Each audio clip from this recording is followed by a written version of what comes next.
Tapping case నిందితులు వంశీకృష్ణ, సంతోష్, పరశురామ్ నాంపల్లి కోర్టుకు హాజరయ్యారు. ఈ కేసుకు సంబంధించి నిన్న హైకోర్టు వీరికి బెయిల్ మంజూరు చేసింది. ఇవాళ చెంచల్గూడ నుంచి విడుదలైన నిందితులు నాంపల్లి కోర్టుకు వెళ్లారు.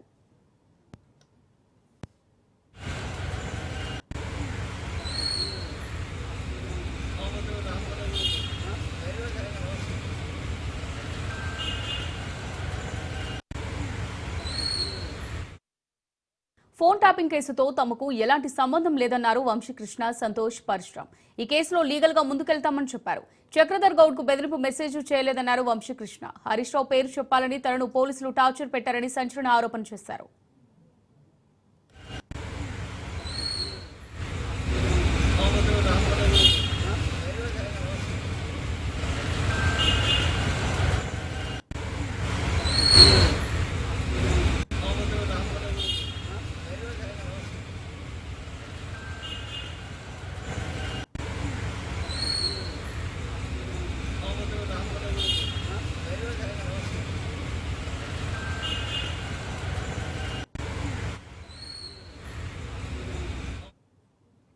కోర్టుకు సమర్పించిన అఫిడవిట్లో వంశీకృష్ణ సంచలన ఆరోపణలు చేశారు. డీసీపీ విజయ్ కుమార్, ఏసీపీ మోహన్ కుమార్ తనను చిత్రహింసలు పెట్టారన్నారు. హరీష్ రావుతో పాటు ఈ కేసులో మరో నిందితునిగా ఉన్న మచ్చ వేణుగోపాల్ కు వ్యతిరేకంగా వాంగ్మూలం ఇవ్వాలని బెదిరించారని తెలిపారు వంశీకృష్ణ.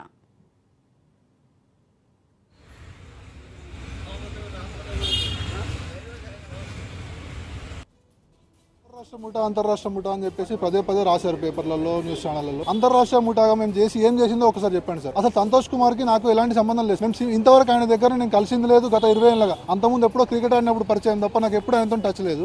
ఆయనతో నాకు ఎట్లా లింకప్ చేస్తారు సార్, ఎట్లా రాస్తారు? ఇప్పుడు దీనికి ఎవరు బాధ్యత వహిస్తారు? ఇప్పుడు నా జాబ్ విషయంలో నాకు ఏమైనా ఇబ్బంది అయితే దీనికి డీసీపీ గారు ఏమైనా వచ్చి జాబ్ ఇస్తారా, లేదంటే ఏసీపీ గారు వచ్చి జాబ్ ఇప్పిస్తారా? సిమ్ కార్డ్ కొనుగోలు చేసిన దానిలో అరెస్ట్ చేస్తే మరి ఫోన్ ట్యాపింగ్ గురించి ఎందుకు లింకప్ చేస్తున్నారు మేడం?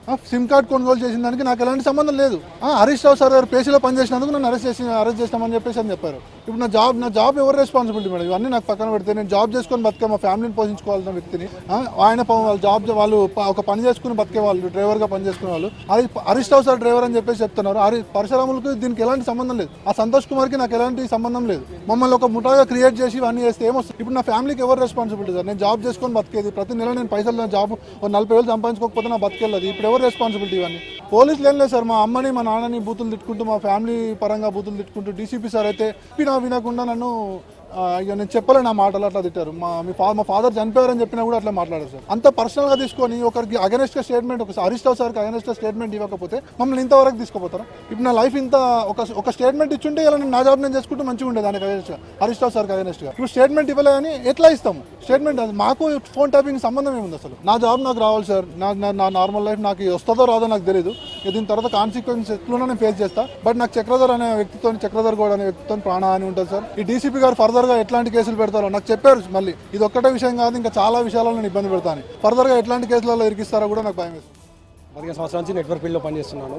నాకు అంటే మా ఫ్రెండ్ వీళ్ళిద్దరు పరిచయం లేదు, నాకు ఎలాంటి పరిచయం లేదు. ఒక వ్యక్తికి నాకు సిమ్ కార్డ్ ఇచ్చాను. సిమ్ కార్డ్ ఇచ్చిన వ్యక్తి యాదగిరి అనేది లాస్ట్ టైం 2వ తారీఖు నాడు అరెస్ట్ తీసుకొచ్చారు మన హైదరాబాద్కు.